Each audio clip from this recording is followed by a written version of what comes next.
Quite the hole there.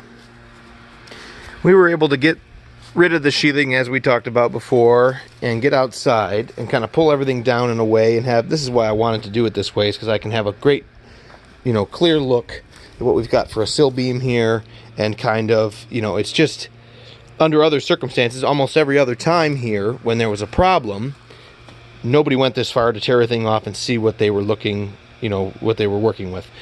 We had all this water damage here, which, like I say, you know, this stuff just breaks off, you know, by hand. It's just pumice, it's just foam wood. The window was here. It had, long ago, it was leaking water, and so that water was, you know, laying down here like we talked about and rotting this out all the way over into there. This is the worst of it. Right over here, you know, it's I wanted to say structurally sound. It's a lot better than over there. It's not as bad as it could be. Anyway, I don't know what else somebody was doing here. All of these screws that are in at an angle, and there's here, here's one here, they went in like that. And this is some kind of, I don't even know. This is some kind of like baseboard or something. It's untreated. It's got a cove shape. See that circle shape in there? So it's like finish lumber. Somebody stuck it underneath here and then caulked the bottom edge of the clapboard and caulked it to the foundation. So they, I mean, it's not a ship. Homes aren't boats. We don't need to be waterproof from below. In fact, everything is left. I mean, it's why all of your clapboards are like they are here. There's no, we don't caulk underneath there. I was trying to lift that off, but the paint has kind of finished it, but we get holes like that here and there, you know, all along. You know what I mean? This is what you've got, because water rains down and rains against this, and it rolls and drips and rolls and drips and drips and drips and drips and drips and drips all the way down. But some of it, if it drips along the edge here, and then with surface tension gets stuck on that, it can roll along, and then by capillary action, you know, that's why this caulk just pulled off of there. I mean, that's nothing, it's meaningless.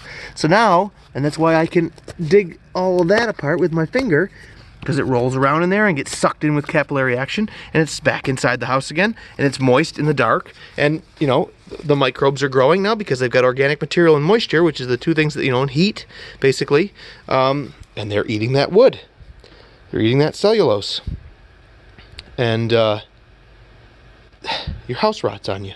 I don't know, because this goes all the way out that way and all the way out that way, and it was done because, you know, the last clapboard is basically at the plane of the bottom of the beam. I mean, I'm happy with that. I think I will just rip this all right down. It should just be exposed. Water should, and moisture should be able to come out of it downward. It's not as though the ground is right here and the humidity of the soil is radiating up and drilling its way, you know, in there. It's not as though it's right here and the water that splashes down from rainwater is splashing up and splashing up underneath here and making it wet. That would be another case to, you know, be concerned. Trying to think. The level of our deck is going to be at the level of the floor, basically, or maybe like an inch down or so. I like to be about an inch below the inside of the home. So it's basically smooth. You don't trip through there, but, you know, so you don't want a piece of a step. So you either go with a full step or basically no step or perfect. Perfectly smooth and flush.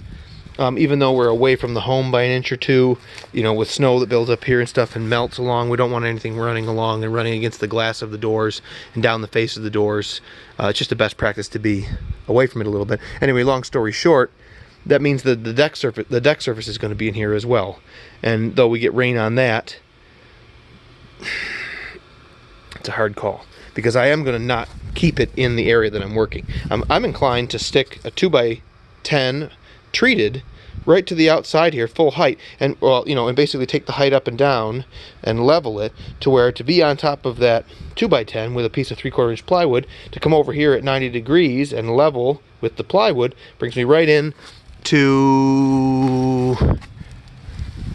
jeez, who knows. I'm gonna call this 3/8 laminate fake hardwood floor finished. I'm going to call the surface of this like 9/16 plywood that's in here the surface of what should be subfloor. You know, I'm going to call that the subfloor. So we're going to come in so that the 3/4 inch piece that we install is level there. Anyway, and that'll bring us up, and, you know, I can slide him up and down the face of this beam and just shoot him on there whenever he's where I want him to be, take the plywood over there. But then I will need a special kind of coped rip on the far side of it to support the other side of it. But doing all of that out here, like I was saying, will be easier than working from the inside only. I had imagined under other circumstances is that if this place was conventionally framed, I would have done everything I needed to behind the plywood, the whole rough opening and everything all done up behind the plywood, and then the day that came to install the door, we reached through with the Sawzall and cut out the plywood from the opening, tip it out on the ground, and our opening is basically ready to be flashing taped and have the door go in. But given the ancient construction here and the recon that we're doing and the improvements that we're making, I wanted to get right at this and work at it from outside. And like I was saying, I will be cutting this out to the extent of the rough opening, but that just leaves the raw end of it to the right and to the left, and I'm not sure that I'd be happy with the raw end of it being on there at all. It's just another way to draw moisture in off of the end of what I built. I think I'm ripping it all down. I'm pretty sure I'm ripping it all down. Once you cover it with the deck, you'll get more humidity under there again, but we're going to leave our whole end of it open, and a lot of this end of it open, even though the house is right there. It'll be 4 or 5 inches, away.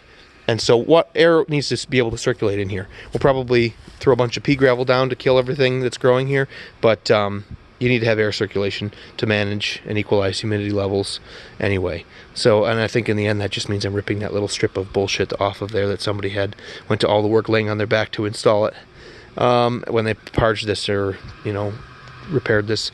Again, think this was a flip house. Stuff like that is flip house type shit. But again, this whole area will be better than it was when we found it when we're done here. That's kind of what we do. All right, thanks for watching. We'll see you.